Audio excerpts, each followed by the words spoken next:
question our intention, right? We should always be asking ourselves, why am I doing this? Why am I engaging in this way? Why am I speaking to this person in this way? Why am I praying? Right? Those things are very healthy. Waswasa is when we get to a point where now we look back at actions, where we actually look back at actions and we doubt the reasons that we did them. Right? This is actually extremely problematic. It can lead to someone to stop practicing. It can lead to them stop doing certain types of worship. And a lot of times this will fall into, a lot of people do fall into OCD. Like, so when it comes to things like, oh, did I have wudu, right? Or do I have najasa on myself? Or do I have this or that, right? Like, these things are actually very destructive toward our worship, and it can lead to someone to either stop practicing, right, or stop doing actions, or to lead a person out of Islam. May Allah subhanahu wa ta'ala protect us. I mean, saying that and just touching on this issue, I don't want to harp on it too long, is that there is a level of tolerance in the Sharia that we have to understand. So a very clear example of this is that if I'm given a choice between istinja and istijmar, which is basically washing myself and dry cleaning myself, am I allowed to have the choice, or am I obligated to choose one or the other? I'm sorry? Yeah, I have an option, right? It's an optional choice. And one might argue, well, isn't it better? We're not here to argue what's better or not. We're here to say, if I am given a choice, it is completely reasonable for me to clean myself using dry medium. And even historically, this is how most people clean themselves, right? There wasn't this mass abundance of water that we have available now. And even if there was water available, how many people had ready access to that water? So if I'm cleaning myself in a dry manner, what percentage of najasa am I actually removing? I might get most of it. Am I going to get all of it? No. Even if I wash myself, can I guarantee that I'm going to remove 100% of it? But we have to understand that there is a tolerance in the Sharia. The Sharia didn't come with absolutes. It didn't come to have a zero tolerance policy. Why? Because that's not a realistic way to live. Everything is going to be tainted in some way, shape, or form. And if we understand, okay, well, what is the tolerance that we kind of allow for ourselves? Another example I like to give that many people are uncomfortable with is like, okay, if I'm grinding meat and someone has run pork through that grinder, how many times am I willing to let beef run through that grinder before I use it and before I consume it? Some people might be more comfortable, some people might be less comfortable, but we have to understand that because there is a tolerance in the Sharia, it doesn't allow me to put down one person over another because they took a particular choice. And some people might say, well, how's that the case? And how's that something that could be allowed? The Prophet ﷺ, he said, don't eat from the aniyat al-mushrikeen. He said, don't eat from the utensils and the vessels of the idolaters, right? Of the mushrikeen. And he said, if you have to use them, then what? Wash them. And he didn't say to use any type of other agent. He said to wash them. How much fat and grease is removed from a plate when I use water alone? Right, I might get most of it. SubhanAllah, what's actually amazing is that I happened to see a Dawn commercial the other day, and it said that it removes 99% of grease. Dawn, right? Dawn, it removes 99% soap. So with soap, it removes 99% of it, meaning what? That 1% still stays. Again, the Sharia didn't come with absolutes. It came to navigate a lot of the issues and difficulties that we face in our lives, but it didn't come to completely prohibit and completely disallow anyone. So those of us who feel like we're strangled, and sometimes we do feel like that. Sometimes we feel strangled, then this is for one of two reasons.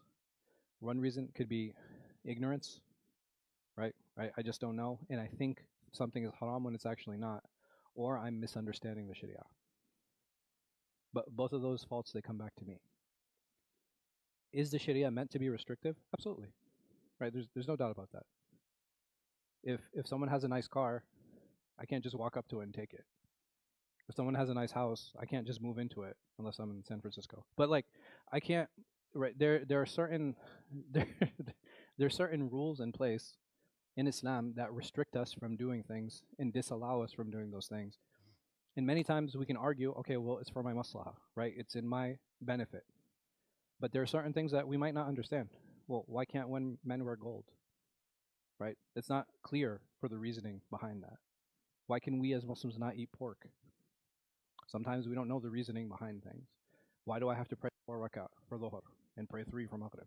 Like, what is the, you know what I mean? And we don't need to understand every single thing.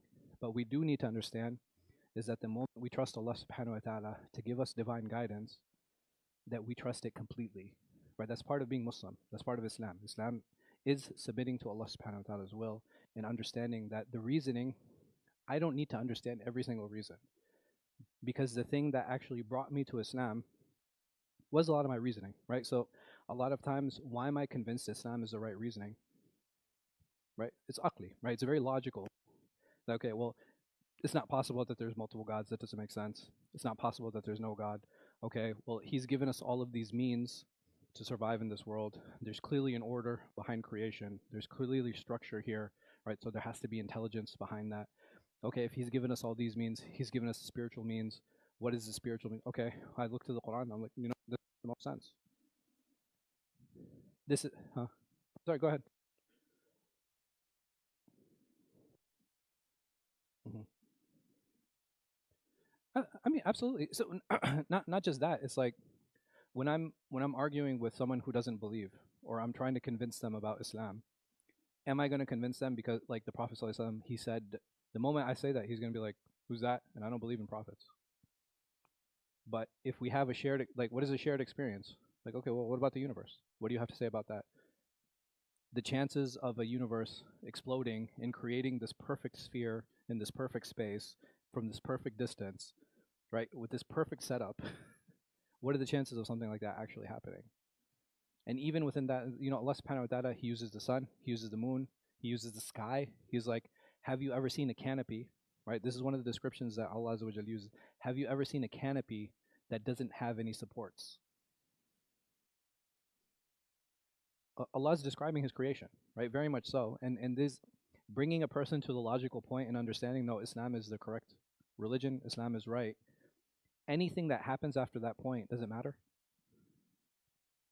Even when the mushrikeen went to Abu Bakr radiallahu anh, after the Isra wal Miraj, they're like, do you know what your friend is saying? You know what your friend is talking about? He's like, did he say it? That's all he cared. He didn't even ask him, okay, yeah, tell me, what did he say? He's like, did he say it? And they were like, oh, but what he said is wild, it's crazy, like you don't understand. He's talking about like he made this journey, but he's like, did he say it? And they're like, yeah, he did. He's like, I believe in something greater than all of these things. I believe in this creator who can create and do anything. He can bend anything to his will, as he wills, because he is Allah subhanahu wa ta'ala. So anything that happens, why should I not believe in that? And that's the level of yaqeen, that's the level of conviction that's required. And when a person reaches that level of conviction, it becomes that much easier to navigate the world around us and help us understand that Allah subhanahu wa ta'ala, whatever he does and whatever he commands is in my benefit.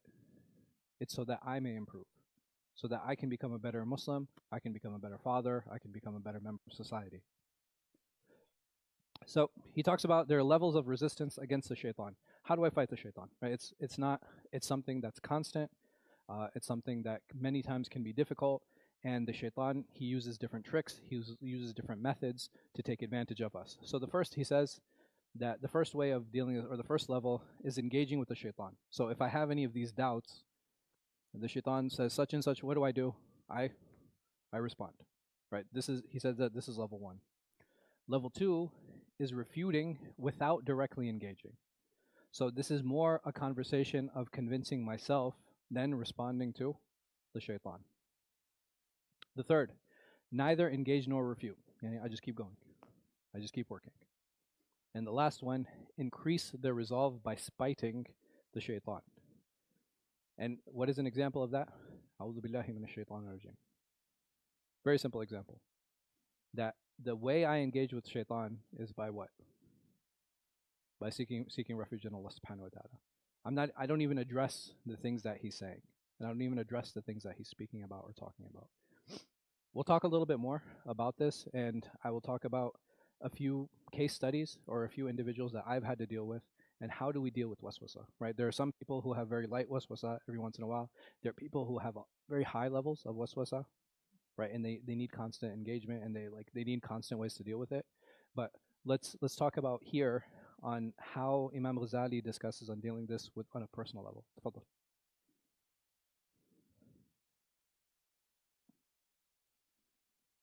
Mhm. Concerning this discussion, it's all the same. It's basically any being, it could be from the ins too, right? It can be from a human. Anyone that comes and whispers something to me, or gives me a bad thought, or tells me to do something wrong, or puts doubt in my heart, all of this is it's the same discussion for our all intents and purposes.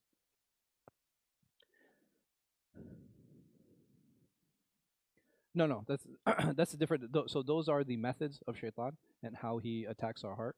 This is more of a discussion on how do we, like, once that thought comes, regardless of how it came, how do I deal? How do I respond to it? It's reported that Fudayl ibn Ghazwan, he was told, so and so mentions you, yani, meaning that there's this person who is talking about you. He replied, by Allah, I will anger him with his own affair. It was asked, and what is his affair? So he said that this person who's talking about me, I'm going to anger him with what he is doing. Yani, I'm going to anger him with his backbiting. It was asked, and what is his affair? Yani, what's wrong with him? What's his issue? He replied, shaitan is his affair, right? His problem is the shaitan. Oh Allah, forgive him. Yani, he's asking for forgiveness about this person who's about him. Meaning, I will anger him by obeying Allah regarding him. He disobeyed Allah by backbiting. And Fudayl, he's saying that I will obey Allah by making dua for him. And here Imam Ghazāli, he comments saying that whenever the shaitan knows about a servant's habit, he refrains from bothering them, fearing that increasing their good deeds will only benefit him. Meaning that the shaitan, he prompted this person to speak about Fudayl. And why did he do that? Because he wanted this person to sin. And now Fudayl, he's responding by making dua for him. And by him making dua, he's doing a good deed. And inherently, those good deeds, what does it do to the shaitan? It hurts him. It makes him upset. So what he's saying here is that what will the shaitan do at this point? I'm not going to do anything to bother this person because I fear that every response that's going to come from him is good. Ibrahim at-Taymi, he said that the shaitan invites the servant to a sinful act, but the servant refuses. Then the shaitan speaks well during that refusal, and when the servant sees that, he leaves it. So over here, he's what he does is that he tells him to do the sin. Hey, I want you to lie. So what does he do instead? He tells the truth. And what does the shaitan do then? What is he saying here?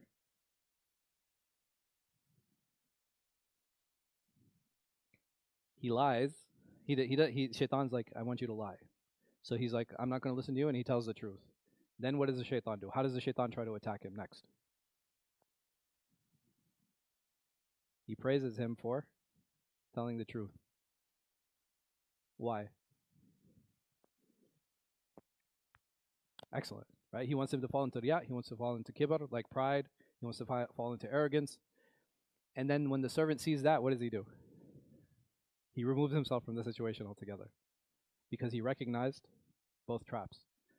He also said, when the shaitan sees you hesitating, he hopes for you to stop, he hopes for you to yield, but when he sees you persist, he despairs. This is an encouragement for all of us to also be decisive. And I think this is something that's very, very important. And there are two ways that we can learn to be decisive. One, looking for milestones, looking for markers, looking for signs. If I want to get a job and I apply for a job, how long should I wait for them to answer? This is just one example. So if I apply for a job, what are things that might encourage me to continue waiting for the job opportunity?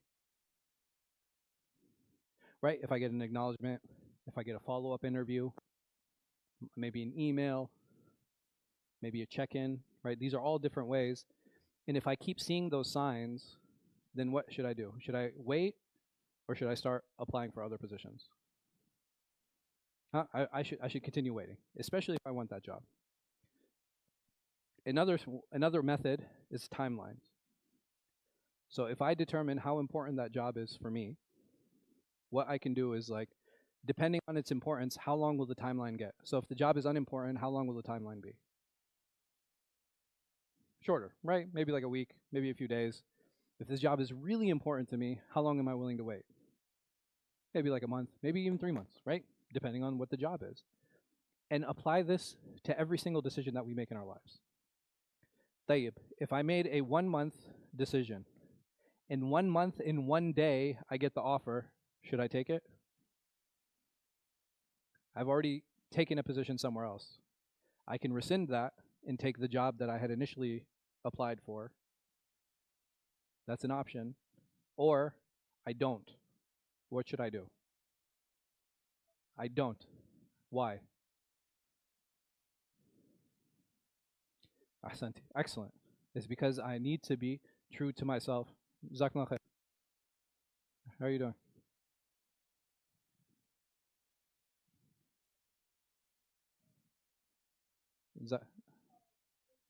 I don't need your apology, sister. I don't need your apology.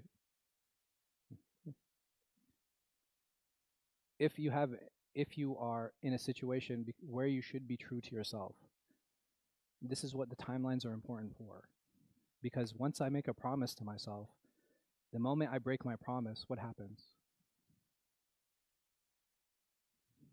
I don't trust myself anymore. I don't trust my decisions. And this is why it's important to be consistent. So I would say like these are two very important methods. You can do this with relationships. You can do this with job opportunities. You can do this when dealing with other people, right? Do I want to maintain this friendship? I have couples that come in all the time, and they're like, okay, should I stay married? Should I not stay married? And I'm like, okay, well, listen, there's no right or wrong answer when it comes to staying married or not. But by me allowing things to continue a month, 3 months, 6 months, a year, what am I doing? I'm actually oppressing my spouse because I've left them in that middle stage. And the reality is, if I allow things to linger, this is a type of oppression because it causes anxiety in the other person. And that's not fair. Because if I give an answer of no, guess what? That person knows, right? There's clarity. Does that mean it's not going to be painful? Right? It might be painful. It might hurt. But pain is something that is important for us as Muslims, as people, to understand that there are some times where we need to embrace pain. Just like we need to embrace happiness, just like we need to embrace sadness, Allah subhanahu wa ta'ala has given us all of these different gauges. And those gauges, just like a car, right? In a car, how many gauges do I have? Just a speedometer and fuel? No. I have what? I have the battery gauge, right? I have a fuel gauge. I have the temperature gauge for my engine. I have the oil pressure gauge. And I need to keep an eye on all of these gauges when I drive my car. But if I focus only on one gauge, will that keep my car healthy? And it's the same thing with us as human beings.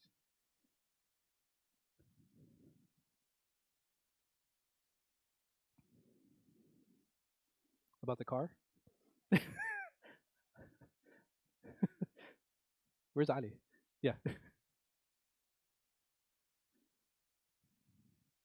hmm Yeah.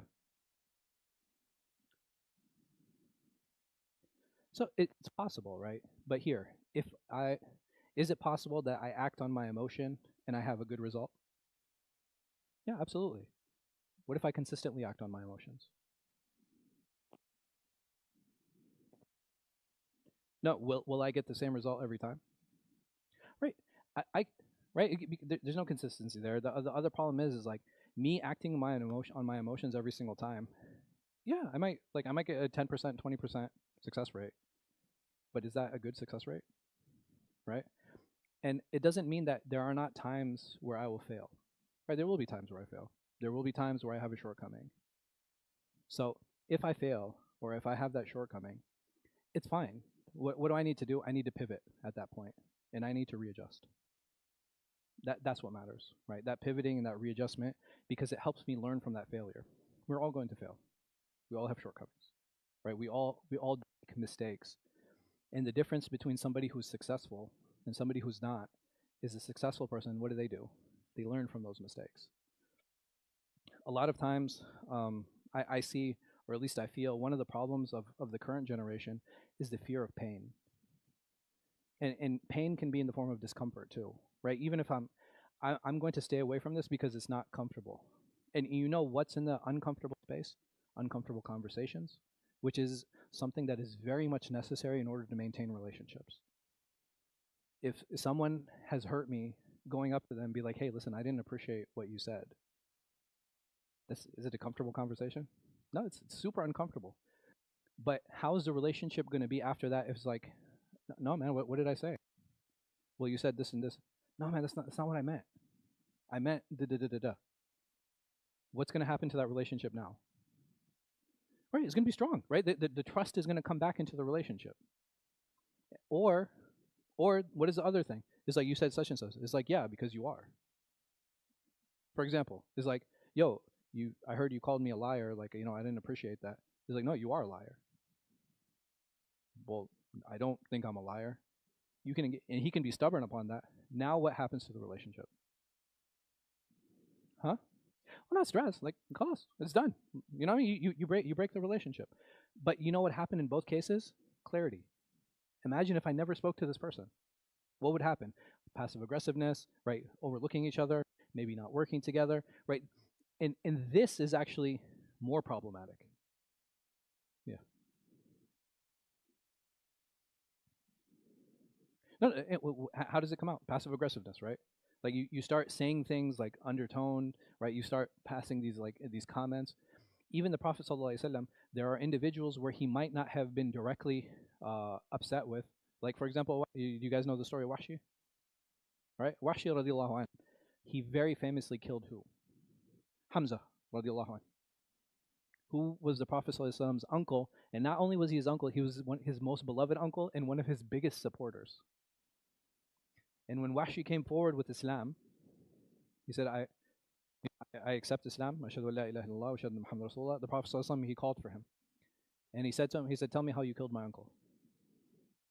And he said that, it was hard. It was hard to target him because he was constantly moving. He was in and out of the battle. He said, but the moment I saw an opening, he said, I threw my spear. It hit him in the gut, and he fell and he died. And what did the Prophet ﷺ say after that? He said, I can't bear to look at you.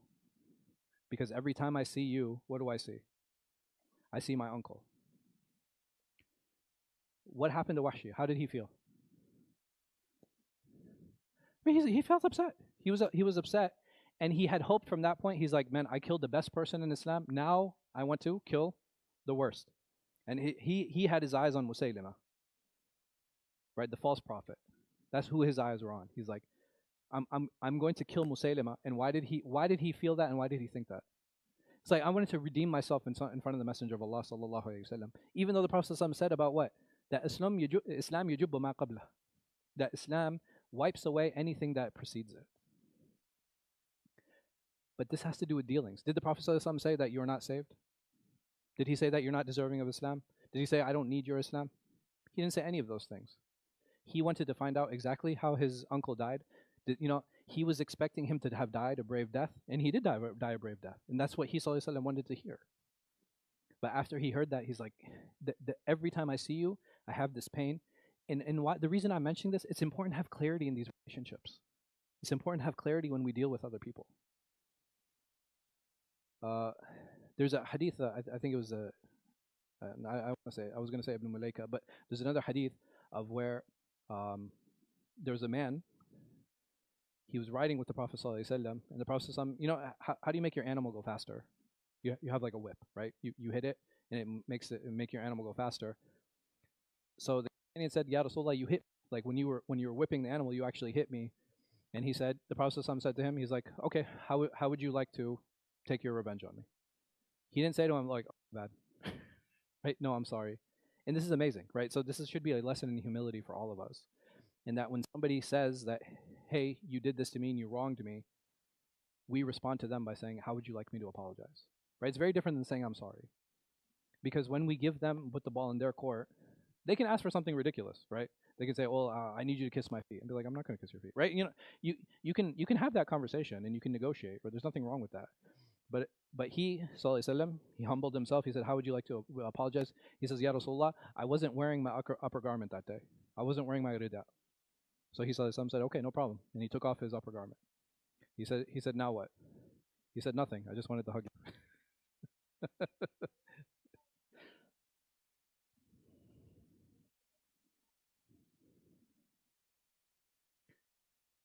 Yeah, they should, right? So the person who feels wrong, ideally, what should they do?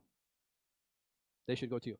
But if I'm the one who's coming forward, what does that say about me?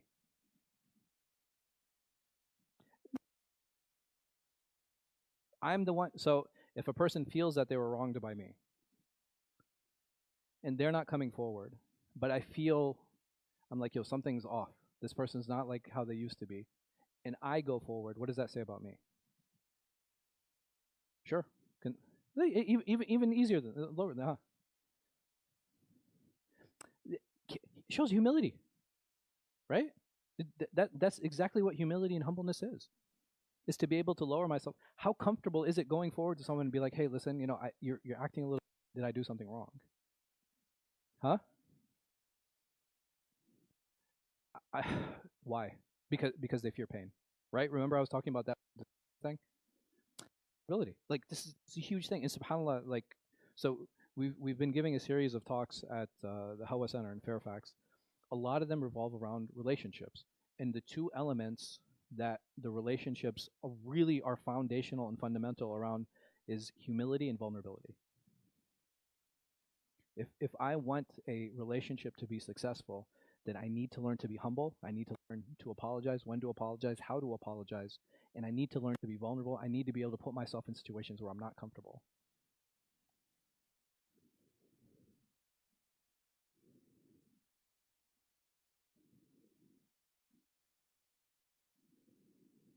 Sure.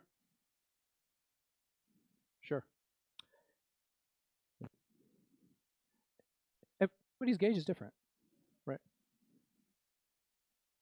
Mm-hmm.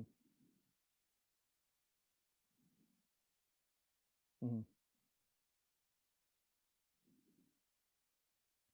Sure. So if I'm not an empathetic person, for example, if I'm not an empathetic person and I cannot tell when somebody's upset with me or somebody's not upset with me, then what is my obligation? If I don't know, am I responsible? Right? And I don't have the feelers, right? Like my feelers, my guard is not going off, like my radar is not going off. I can't really tell that there's something wrong. So what do? I just keep living my life. And now who's responsible? Because essentially, remember, the responsibility doesn't fall on who? It doesn't fall on me. It falls on the person who was wronged. Right? And I think this is an important point.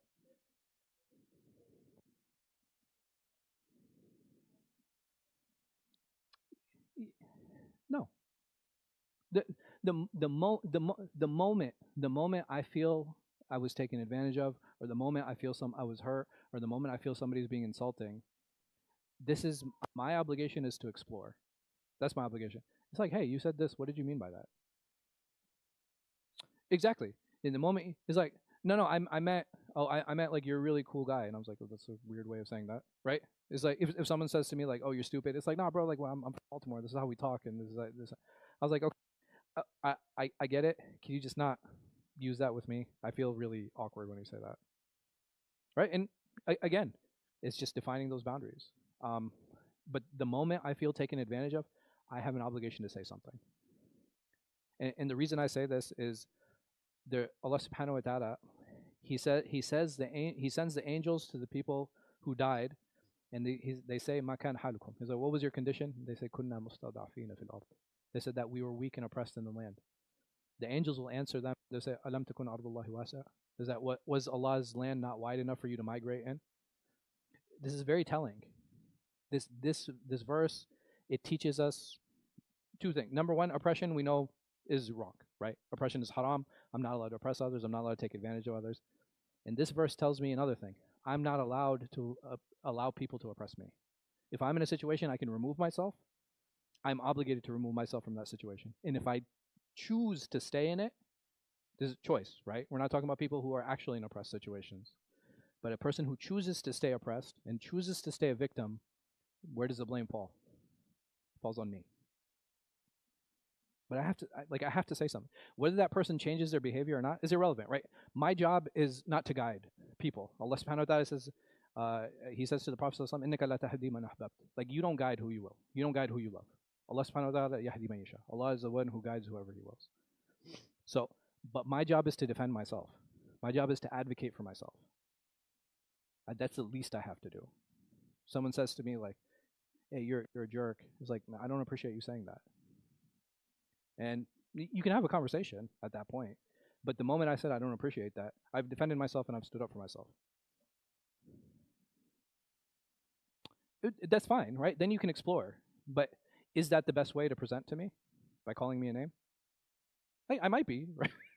Like, I full well might be a jerk, but does that give someone the right now to insult me? No. It's like, I don't appreciate the way you spoke to me, or I don't appreciate the way you did this, or I don't appreciate when you do this, like you kind of undermine me, and you know what I mean? Like, that's a conversation. That's cool. But insulting someone, and not just that, when was the last time I insulted someone and like, I'm like, oh, thank you for telling me, you know, thank you for telling me like I'm an idiot. I really appreciated that, and I took that to heart. Some people do. Some people do. But even that is like, I don't appreciate you insulting me, but what did you mean by that? Right? Like, and it's cool. Like, I think it's great that we should take those opportunities to kind of retrospect and introspect and be like, man, you're really mean. It's like, well, why are you saying that? Or why do you feel that? Yeah.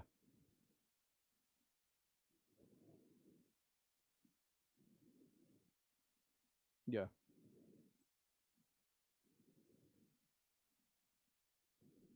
Sure. Yeah. Every time, like I said, every interaction, those boundaries need to be made clear. And sometimes there are different ways to do that. There are different ways to do that. Is every interaction, like, for example, if I'm dealing with a superior and we're in a conference room and he's like, you're such an idiot, you're incompetent, you're this and that, blah blah blah. Is it appropriate every time for me to stand up and be like, I don't appreciate you talking to me like that? All right. Sometimes you got to eat it, but what can you do? I mean, you can, but I mean, they might listen to you and taking away Osama, but the rest of us, you know. Right. So they, okay. Wow. Wow, they got dark real quick. So, but another way of doing or engaging with it is to be like setting up a meeting with him and be like, hey, listen, I would appreciate like more constructive criticism, like when you're talking to me about blah blah blah, because I'm not really sure what I did wrong, right? And you calling me out in front, you know what I mean? Like, and really that depends on the nature of the relationship. There are certain relationships, like for example, parents. Like there are some parents who are just like verbally abusive, and they will never change. So what do? Yeah, exactly. You just eat it, man. You like there's some things like Ibrahim has taught me very well. Like you just gotta eat it on the chin, man. Yeah, sure.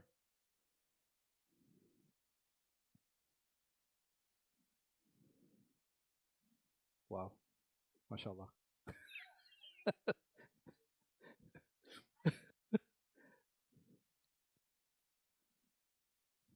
Sure.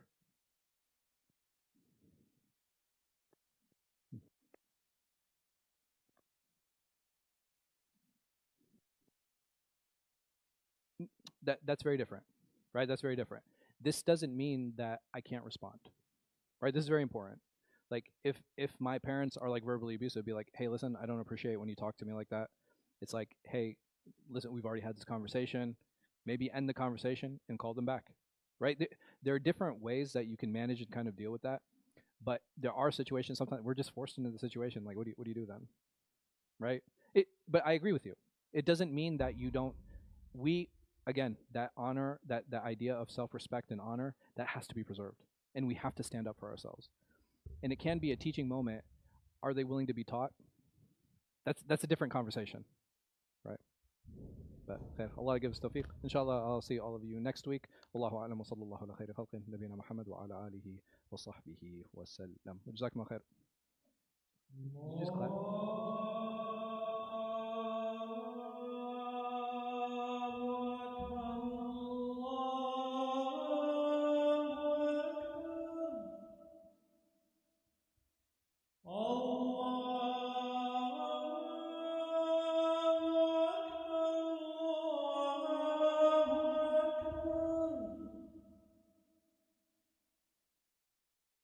أشهد أن لا إله إلا الله أشهد